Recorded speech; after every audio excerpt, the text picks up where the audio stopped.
Jackson Leedy, if you're here, and Jonathan Snyder. Need to see you after class. So make sure you see me, okay? All right, so excited for today. We have Adam Weber. And Adam's, we were talking in the car on the way over, and I think we're kind of similar. We like variety, and we both love employee engagement and leading people on doing that effectively. And for me, I think for you too, driving innovation. So excited to have this conversation with Adam, and I think you'll find Adam very interesting. He's got a couple of startups that he sold off in the last 5 to 8 years. So excited to bring Adam in. So awesome. Hey everyone. Check, check. I think is that one I just gave you? That one looks okay.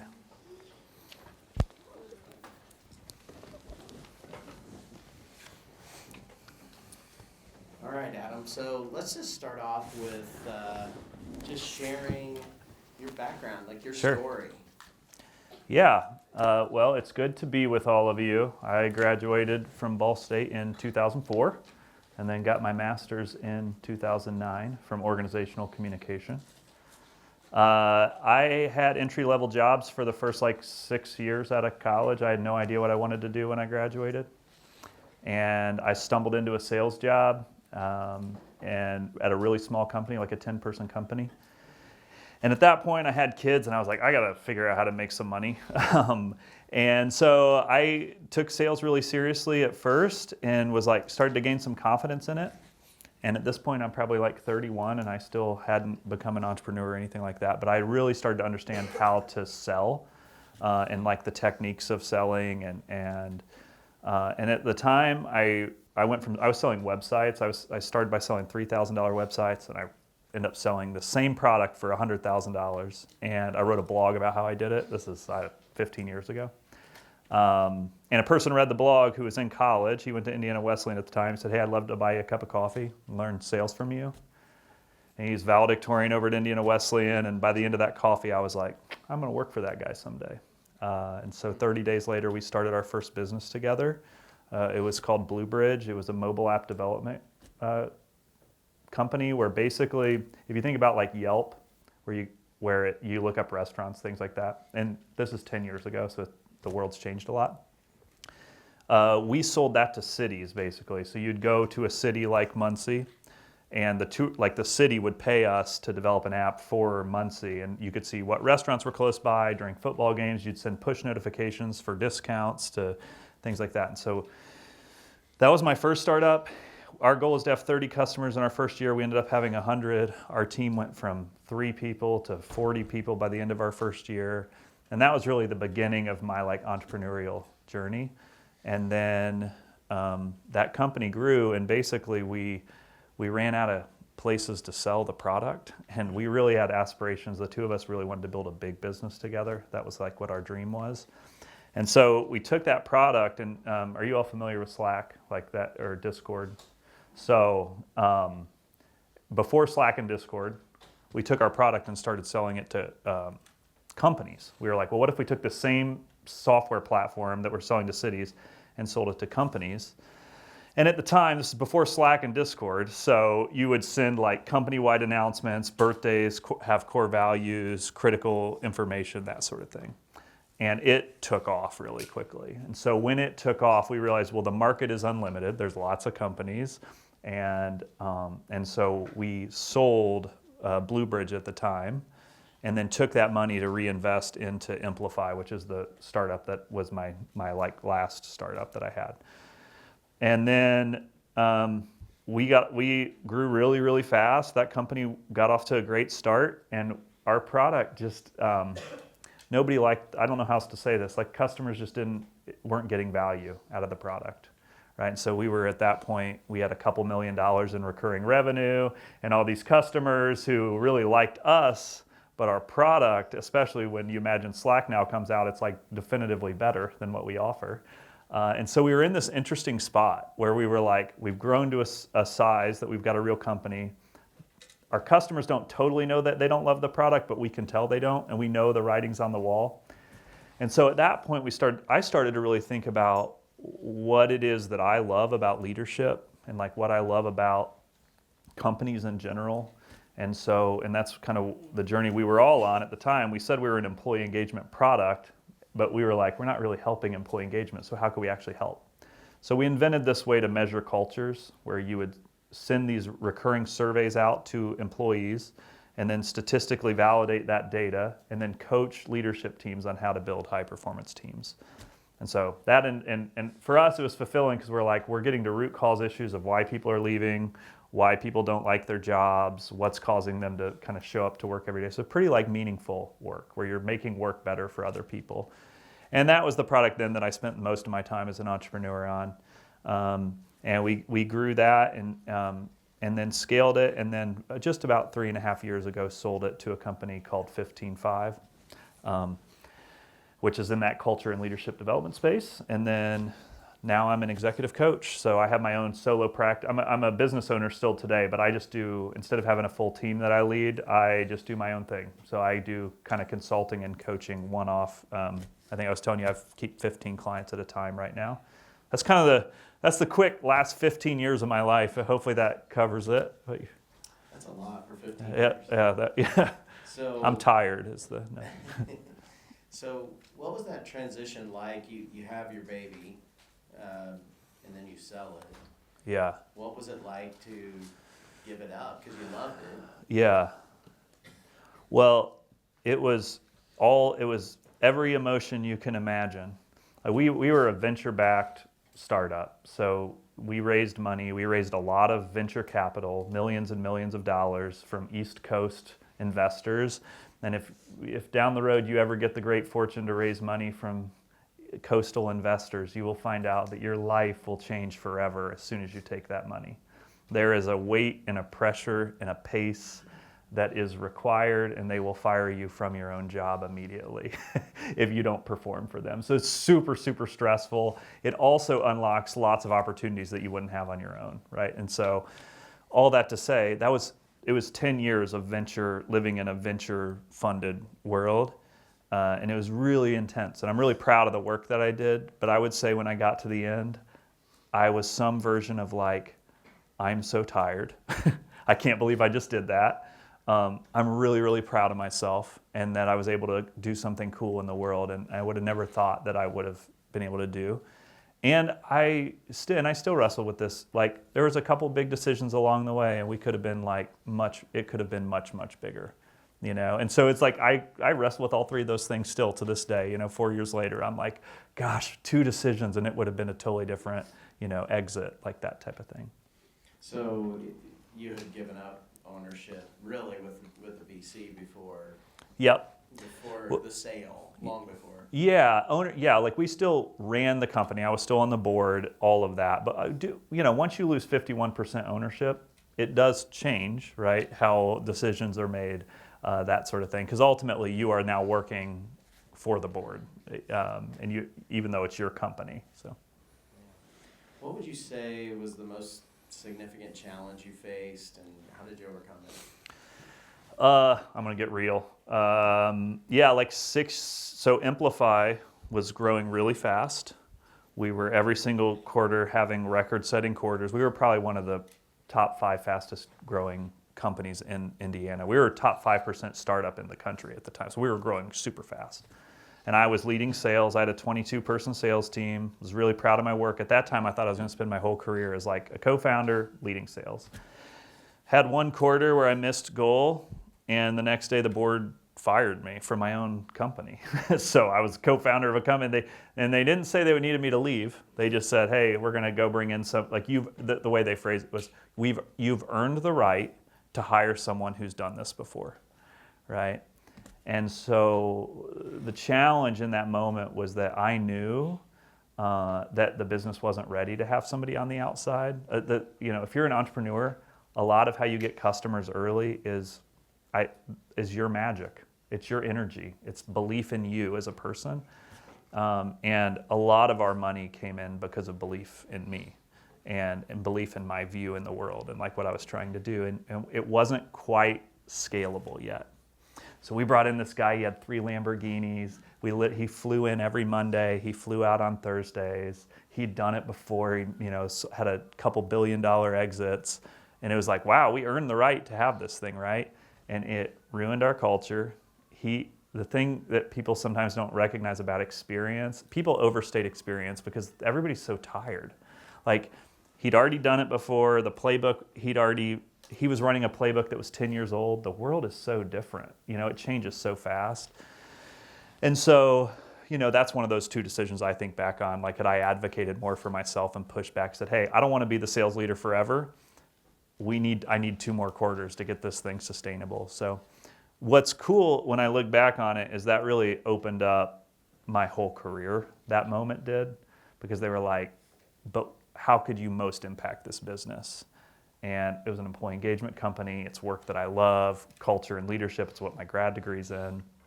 And so I became the chief people officer and also like the chief evangelist, right? So I was the kind of public face for the business, and I started open sourcing my work. So everything I was doing for our culture, trying to be really innovative, like we moved to a 4-day work week for a period of time, and then I open sourced how we did it. And then that got, I did a post about how we moved to a 4-day work week, got 6 million impressions on LinkedIn. And it went viral. Now all of a sudden our company is getting all this attention again. And so I'm finding new ways to add value.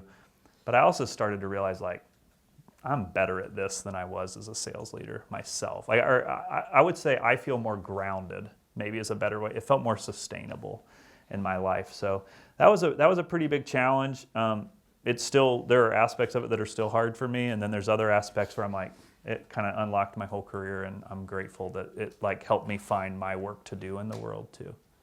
So the lesson is something negative may happen, but that doesn't mean it's the end of the road. Yeah, something negative will definitely happen. Yeah, if we're talking about entrepreneurship, I mean, it's one of my like quotes. I coach CEOs now, a lot of them are venture-backed startups, but every company. And as soon as I walk in my first session, if it's in person, like which is like maybe 30% of my clients, I go up on their whiteboard and I write in all caps, business is problems. Because I try to normalize what it means to do business. Like, business is just facing a series of problems, and it's so tempting to be like, oh, it's going to get better. Oh, if we just get to this milestone, it'll get easier. It never gets easier. It is hard the entire time. It's also really fun. So it's fun to work hard. Like, I think, my first job, I worked for 90 minutes a day, my entry-level job. I worked for 90 minutes a day. I played fantasy football for like 6.5 hours a day. It sounds like, oh, fun. It's not. It was soul crushing. Like, to sit and go, gosh, I know I'm capable of more, but I'm just going to sit here. And I had to just be at my desk. I had to show up at, my boss got there at 9, so I'd show up at 8:55. And then she left at 5, so I left at 5:03. And what I did during the day had no bearing on my success. They didn't care. They were just like, are you in your seat in this office? And they couldn't see my computer, so I was just like, all right, I'll make some more trades. It's over here. That's not, to me, an inspiring way to spend your career. At least for me, it just wasn't very. It hit a limit. It wasn't inspiring and fun for me. It was a job. Yeah, it was a job. Yeah. Yeah, and coming up in this class, we'll be doing an exercise around your passion, interests, skills to formulate a purpose statement and just to help them row in a direction that's fulfilling.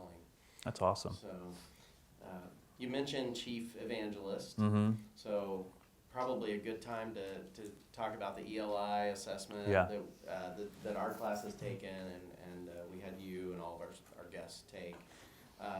So you came back as a strong evangelist. Mm-hmm. You were excited when you emailed me your results or responded to it. So how well do you think that describes you, your strength set, what you like to do? Yeah. What did anybody else come back as evangelist who took this? Okay, that's fun. Yeah, I thought it was pretty cool. I was like, hopefully it validates your assessment. So when I sold my company too, originally I wasn't going to stay at this company 15.5, but because I was I played this evangelist role, they were like, hey, we don't have anybody like you here, and we need your voice in the market. And so that was what my job title was. I was the chief evangelist for this company, 15Five. I led, community is a thing that's really emerging in software companies where you kind of build an audience of people and then you kind of share your message, your free content with them, you answer their questions, that sort of thing. And so I ran basically a private social network that I did there under this role of chief evangelist. People post questions, I answer questions, I create resources for them, that sort of thing. And so that's what I did for my last 3.5 years before I started my new business. I was playing that role, and it's such a natural fit for me. I wasn't surprised. I mean, I think the builder and and evangelist, and not that everybody has to have this skill, but I will say if you're starting something from scratch, the ability to convince somebody to pay you money, like it's nice to think it's all about your product, but there is a level of trust and belief they have to have in you and how you view the world that is what they're also buying into. The other side of that is if you don't have it, Yeah. you need to complement yourself with someone who does. Yeah. And be okay with that, with them selling it. In that vein, could you talk about maybe some of the things that you don't like to do, you're not as good at, that you had to learn to complement yourself with other people? Yeah.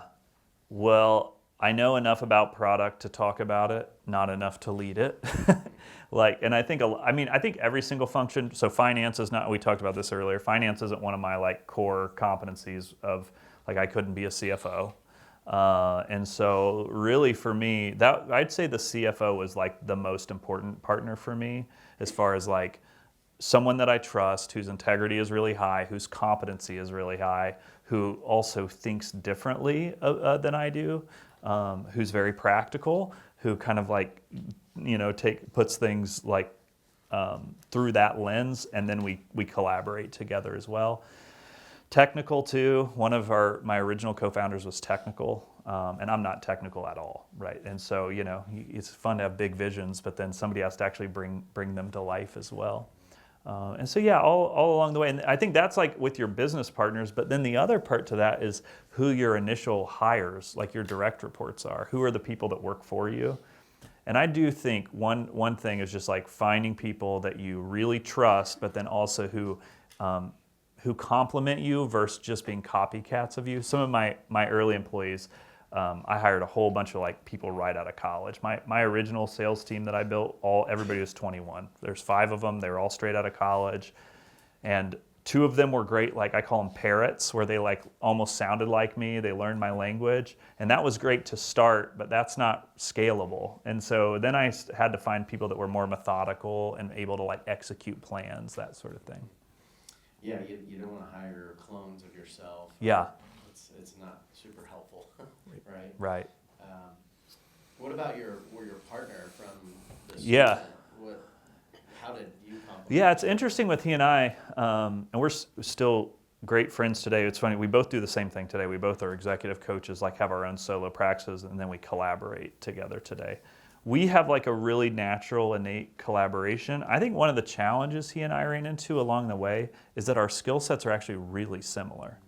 And I do, the way we kind of divided it is, I would say at the time how we divided it is he did fundraising and board management, and I did internal operations. And sometimes we both wonder, we're did we have it backwards? Did we kind of flip? I wonder if we could have rotated roles, things like that. It's very easy when you're done to look back at all the things that you would do differently in retrospect. Yeah, hindsight 2020 for sure. Yeah. It's and you can't beat yourself up over that. Yeah. You also can't predict. Right. I mean, I'm sure you look back and say, I could not have predicted the path I would have taken. Yeah. And you can't predict the market either. The market changes so fast. You can have a product that you feel has market fit, and then Slack comes out and then it's totally obsolete. That type of thing happens all the time. Right now, it's the performance management space, which is where we were just in. It is every market basically starts with point solutions, so a very specific product that solves a very specific problem, and eventually turns into this full platform where it solves a whole bunch of problems. And you never know when that moment is when your particular market is going to consolidate into a platform. But when it happens, that's when it's like all these companies boil into one, and you don't really know. It's like the market dictates it more than you dictate it. Yeah, that's happened a little bit to a local company, Accutech. You might. Oh yeah, I know them well. Yeah.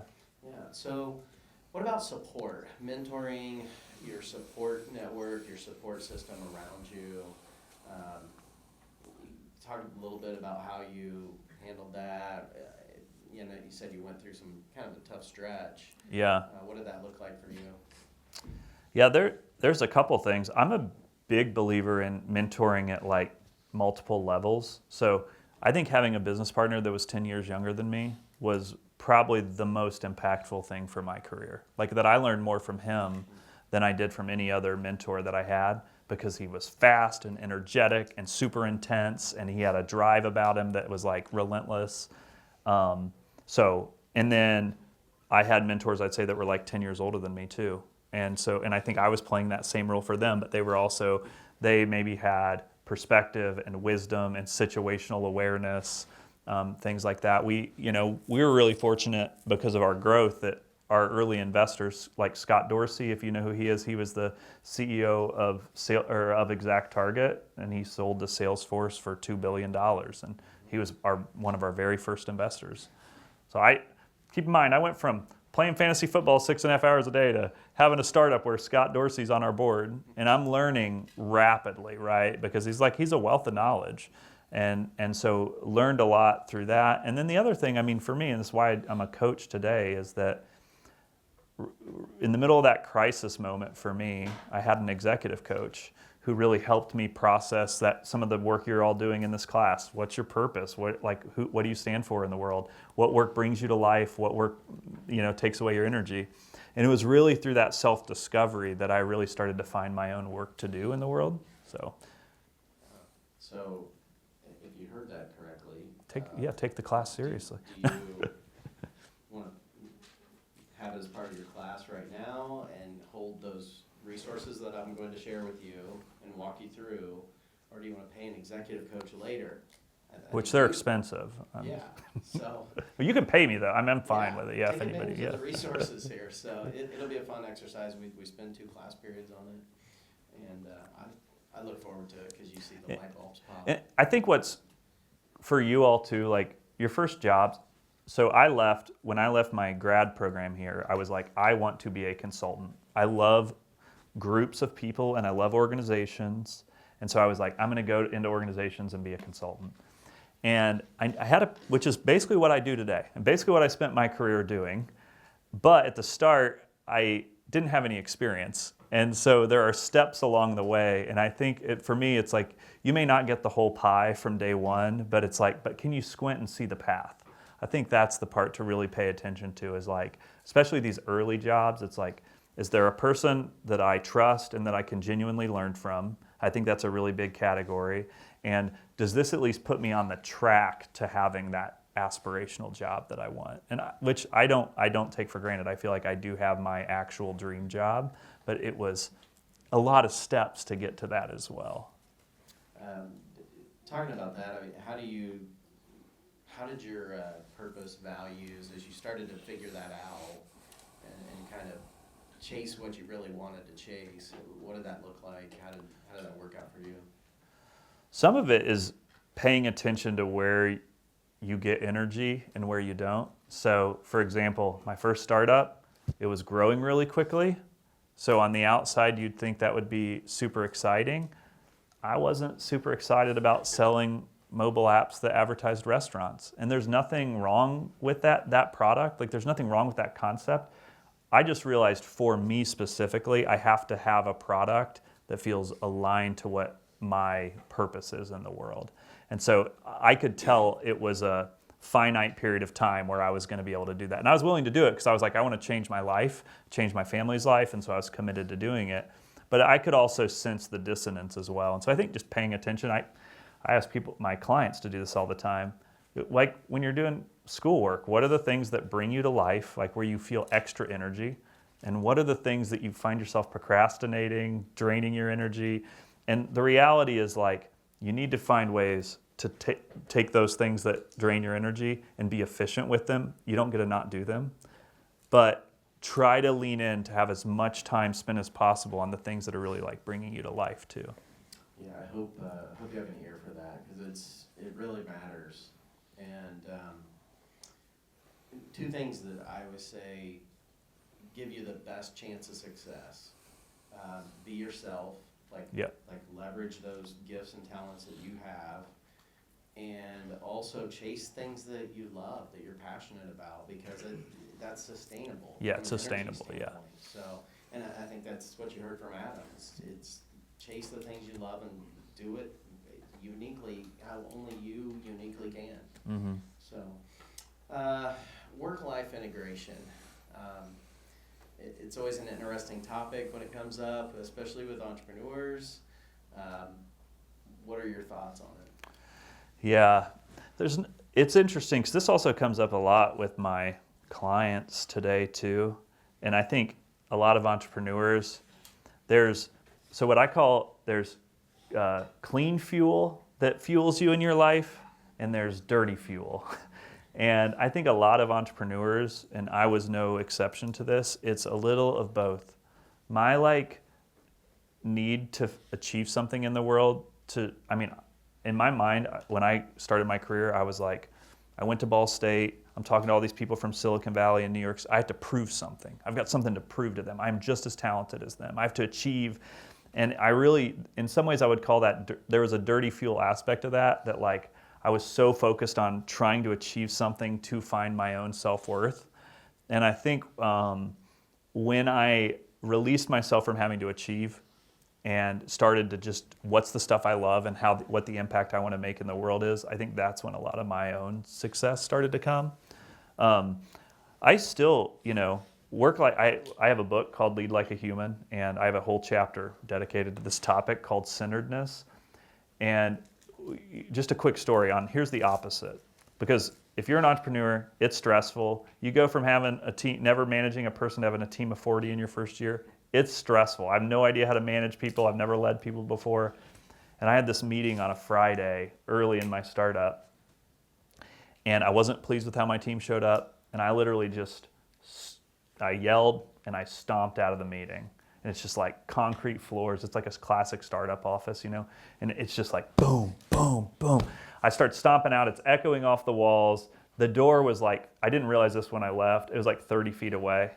So it's so long. It's so embarrassing. By the time I get there, I'm just super embarrassed of oh my gosh, I can't believe I just had a meltdown. I wasn't my best self, And to me, that moment was really a signal for me that I didn't have the work-life integration or the work-life balance. And I really had to put a lot of meaningful habits in place in my life in order to show up in what I call a calm, steady way. The very best leaders show up with a calm, steady presence so an employee can come to them and feel confident in how they're going to respond. That takes a lot of work. It's because the business is your baby. It means more than it should. You're stressed all the time. You're really good at seeing everybody else's problems and mistakes. And so how do you have a calm, steady presence where you maintain perspective? And yeah, so for me, things that I like every day, right? I read things that are timelessly true.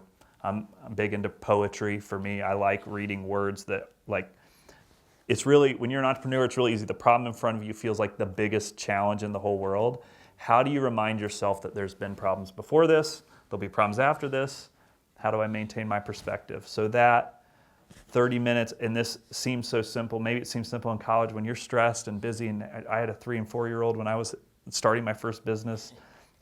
Dedicating time for exercise every single day is a reminder to yourself that you matter, that you're worth investing in. And so I think being disciplined about that. And I would say the very most important thing for me is a gratitude practice. I have a whole, I always try to write down 2 to 3 things I'm grateful for every single day, because it helps you maintain perspective. When that problem comes, the business's problems, if you lack perspective, you end up doing the stomp out thing versus having the appropriate response and making the proper business move as well. Yeah, there's a lot of wisdom there. And the stomp out thing, you also have to give yourself some grace too, right? You have to say, I messed up, I'm not perfect, move forward. Yeah. Yeah, it's funny to look back on. That team, I just had that was like my original team, those ones I was telling you, I hired them all right out of college. And I haven't worked with any of them for years. This is like, that happened 12 years ago. And I was just at a happy hour with them like a month ago, and they all still brought up that moment. And it's a good reminder of how trust is something that takes years to build, but it just takes like a moment to break. And it took me a while to rebuild their trust. And which I did. Obviously, I'm still on great terms with all of them to this day. I feel like I'm hopefully a mentor to them and their biggest career. In my mind, if you ever reported to me, I view that I have a role in your career the rest of your career. And I really take that part seriously, where I'm a reference, I'm a referral, I help them find jobs, I help them with their skill development, because they, especially with my own business, like they changed my life, those people. They worked so hard for those 10 years so that me and my family, it helped them, but it also really changed my family's life as well. And I take that, that role in their life really seriously too. Yeah, and we don't want to have those moments, but it also shows them that you're human. Yeah, that I care. They never wondered if I cared. Yeah, yeah. I think we can all relate to those moments. It's not always our best self, but we can relate to them. Where do you see yourself in 5 or 10 years? I don't know. Let's see. I don't picture doing another like software-backed startup. I don't want to ever write it off. But I would say today I feel like that feels like a closed chapter. And I'm building my executive coaching practice with a long-term view of like, can I do this for the next 15 years? Which is, I think that's about the extent of my working. And the coaching is nice because I can scale it down as I get older as well. So, I think the decision points that will happen along the way for me are like, one, do I want to scale the team? Like right now I am my own coach. I hold 15 clients. Well, now I have a capacity thing, right? It's like, well, when I get my 16th client, do I say no? Or do I bring on more coaches? And part of like my business right now is it's not a sellable asset. Like my other businesses were sellable assets. Right now it's just me and my name. So if I change the name, hired a team, but as soon as you start to hire people, you add complexity, you add management, and like right now I'm just enjoying, my kids are really close to your all's ages, and so I'm like, I just want to have time like right now, and that's the thing I value. And then and then down the road too, like when you're a coach, people you coach offer you jobs, like that's part of it because I'm impacting their business, and so I keep the door open, but I would say in general I'm trying to build a 15-year-long sustainable practice that is focused on helping, like driving impact in a way that's meaningful for me. And it's always nice when you can control your path. I mean, talking about your kids, we were talking before class, I have kids similar age, and it's really hit me recently of how fast it goes. Yeah. And you want to take those moments to pause and really be there, be present, and enjoy, because it just flies by. Yeah. Last question here. If you could give one key message or one piece of advice to the future generation of leaders and entrepreneurs, what would it be? Yeah. And I had one random thing I wanted to say too. I realized I forgot to say, maybe this is the piece of advice. This is at least a small thing that really was helpful for me. And I'm not big on, I've never been big on social media. I like to keep a private life. But I will say, when I started posting regularly, like the work that I do, and just kind of sharing, finding my own unique voice on LinkedIn. For me, it was LinkedIn. I would say like TikTok's a great place for this too. But finding my own authentic and unique voice with consistency has dramatically changed my career. Like the reason I'm able to be a coach today, like I just announced my coaching practice last year, and then within 1 month I had a full client load, is because I have a following on LinkedIn. And it's because my perspective and point of view is very public. And so I take a stand, I know who I am, I share that message, I make it actually valuable, there's no strings attached. And so then when leads come in, people know who I am. They feel like they already know me. And that is it is a very long-term investment. There is no shortcuts to doing that. But it is significantly valuable to my career. And it really wouldn't work if you weren't sharing things that were authentic. Yeah, that yeah. You really cared about. People see that. Yeah. People see that. Yeah. So if it's chasing money, they see that too.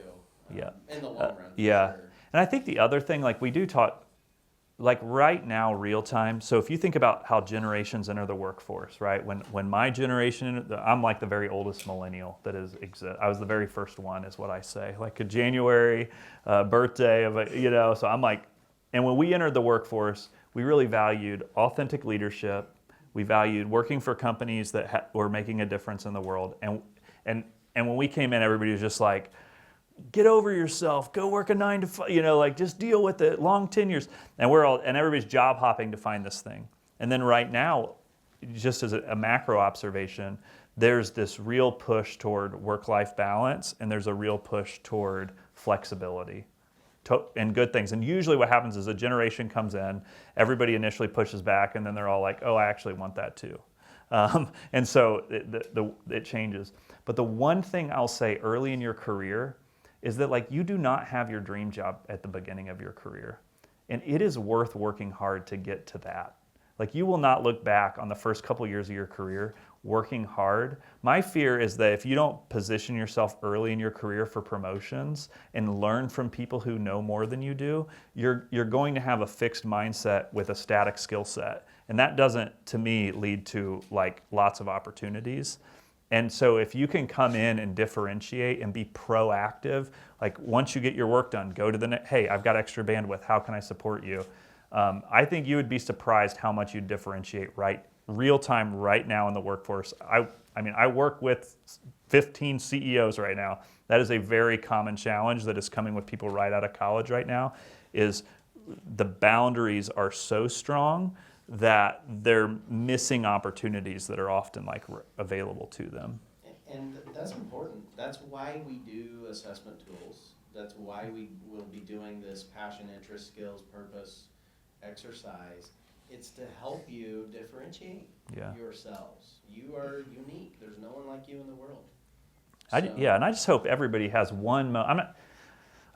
It's not like I'm working 80 hours a week right now. I am a big believer in like work-life balance. I also hope every single person has at least one moment in your career where you do something you love, where you're actually excited about your work and you feel motivated to like do something and you work hard and you're like, it's a really rewarding feeling to work hard and to do something of impact and to go, well, did I change the world? No, I didn't change the world, but did I make a small dent? I did, I did.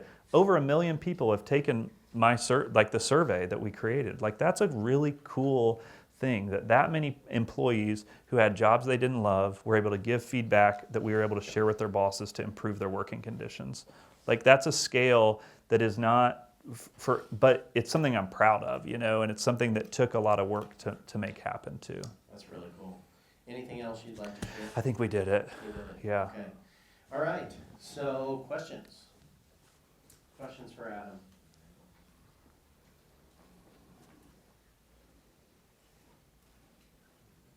All right.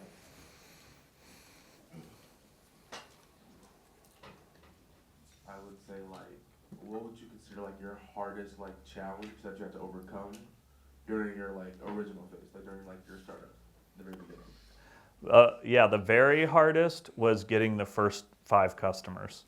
I spent, just to set the stage, right? College student asked me to join him. I say yes. I have a 3 and 4-year-old. I drained my entire retirement account to start this business. And I made 50 cold calls and sent 50 emails every single day to every single city in America. I started in June. It got to December 20th, 22nd. Every single day from June to December 22nd, 0 customers. and I was headed to the grocery store in the city, Ludington, Michigan. I'm like I'm losing hope. Like, did I just make, I finally had a great job right before this. I've got these young kids. And this city, Ludington, Michigan calls me and was like, hey, we're going to work with you. And that moment, man, I mean, first off, I just lost it, right? I was like, all right, somebody believes in me. I'm not wasting my time. I really believe this thing is going to make an impact. And once that happened, I'd say that window from June to December was the very hardest. And then once that happened, that next week, I got 4 new customers. The week after that, we got 5. The week after Christmas, we got 5 new customers. So we went into the year, we went from 0 to 10, and all of a sudden we're like, oh, we have a real business here. And that really started to change things for us. It's nice when people can share real, I mean, it's not easy. No, if you've, cold calls suck, okay? But I wanted to make a difference in the world, and I will say it's easier when you're like, and it was easier to cold call back then than it is today too. I used to be able to pick up the phone, make 10 calls, talk to 2 people. Right now, you have to make 100 calls to talk to 2 people. So that's how much different it is today than when I first started. There's other ways to do it. Send link, I still, to this day, right now, I've got someone in the Philippines, as we're speaking right now, I still prospect every single day. Because I know that the drumbeat of prospecting is what allows you to get new clients. So I have a person in the Philippines. She was texting me right before we got up here. She sends out notes on my behalf on LinkedIn. She sends emails for me. Usually I don't have a strong sales pitch right now because I can't take on clients. So I just create free stuff and then have her email it to people. Hey, this is a guide I created. I thought it might be helpful. But I'm just trying to kind of stay aware for the moment that somebody has a challenge, they're like, oh, I bet Adam could help. That's kind of my current strategy with that too. So it's still a part of what I do though, is this consistent prospecting. Other questions?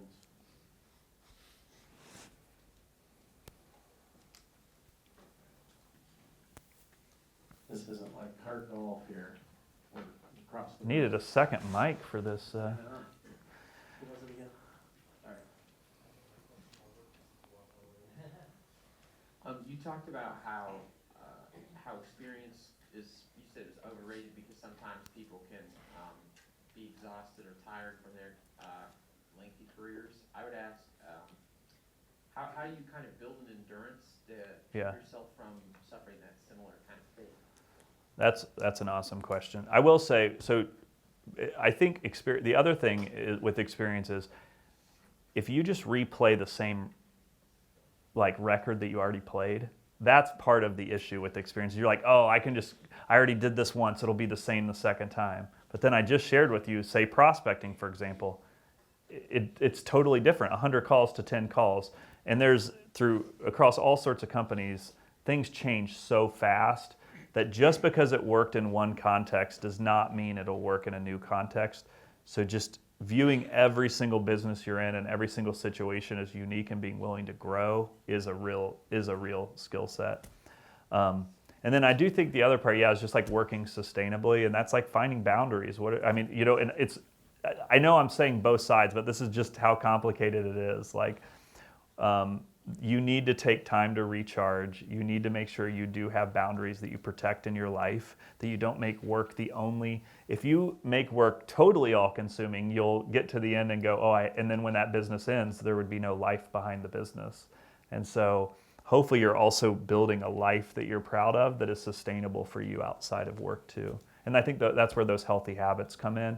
Honestly, having good hobbies in your life is really important too. Your brain needs trivial things to think about.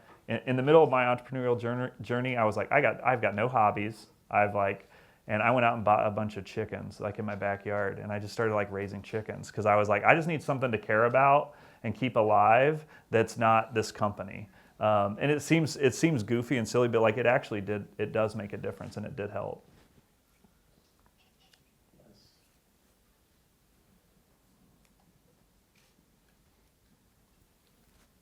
The front row crew. So you said take things that take your energy and be efficient with them and then bring life to it. What's the first step in doing that? Oh, the first step. Well, I can tell you my first example because I'm not I used to not be very organized. And even in my personal life, I'm still not that organized. At work, I am a machine. I go to inbox zero every single, do you know what inbox zero is with your email, where you take your email down to zero? So I do that every single day. I have forever. I time block my calendar. Those are things that aren't natural for me, but I figured out how to do them as efficiently as possible. Or I end up like, my natural personality would be like, oh, he drops the ball a lot. He's late a lot. Like, and I was like, I can't let that be me.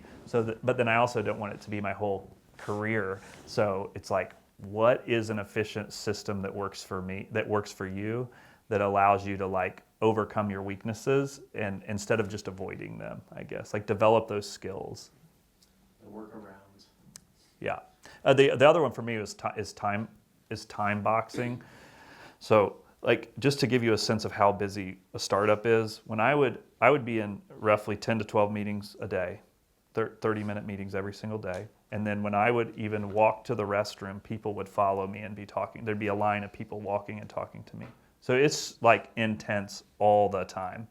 And the way that I maintained, so then how do you get actual work done, especially as your company scales and you're in meetings all day and you're basically just a decider of decisions. Like when do you get your own work done? When do you give yourself space and time to think? For me, it's not a lot, but what I did was Tuesdays and Thursdays from 9 to 10:30, which is usually like everybody's different and when you have the most energy. I'm a morning person. I know that window. After 10:30, like I'm not as good. And so I was like, I gave myself 2 of those windows every single week, never compromised on it. Coffee came up with somebody significant. Nope, I'm not doing it. Internal meeting came up. Nope, I need these 2 heads down, full focused work sessions. To get things done. And now I do that a lot more because about a 90-minute block. If I have one 90-minute block, I feel like I can do about a full day's worth of work. For me, for the type of work I do. And not everybody's work is like that, but. Interesting. I'm taking mental notes here. So, questions?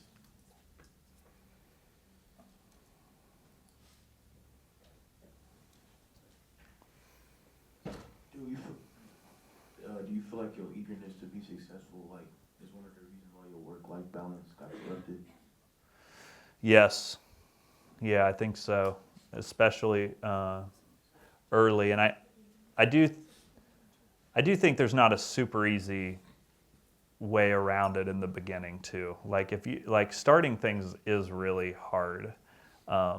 There is a really good trade-off, which is that you don't need to have a boss, and I don't know if you've ever had a boss before, but it's better for me, it was better to not have one than to have one. Like I really enjoy, and I did in some ways, my business partner was my boss in some ways, right? But we also were partners, and so it was a little different. But yeah, I do think the first couple years of my entrepreneurial journey, I was like so focused on trying to achieve and trying to prove people wrong and like that sort of thing that it did maybe go too far at times too.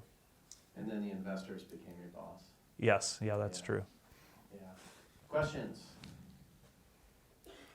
So one of the things, Adam, that we try to give back a gift to you is our students for every class they're asked to bake down their key insights. Oh, nice. And so they do 3 key insights and a golden nugget.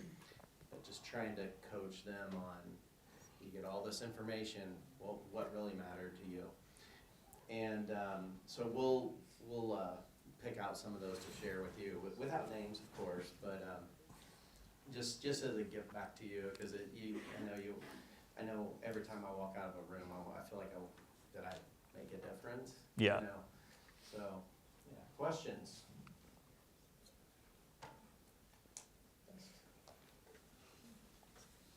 So I read that you're an avid pickleball player online. Yes. How do you make time for your family, your Any- kids, your hobbies, maybe your chickens too, but how do you Yeah. make time when things get really hectic and busy and having those clients and being your own boss? Yeah.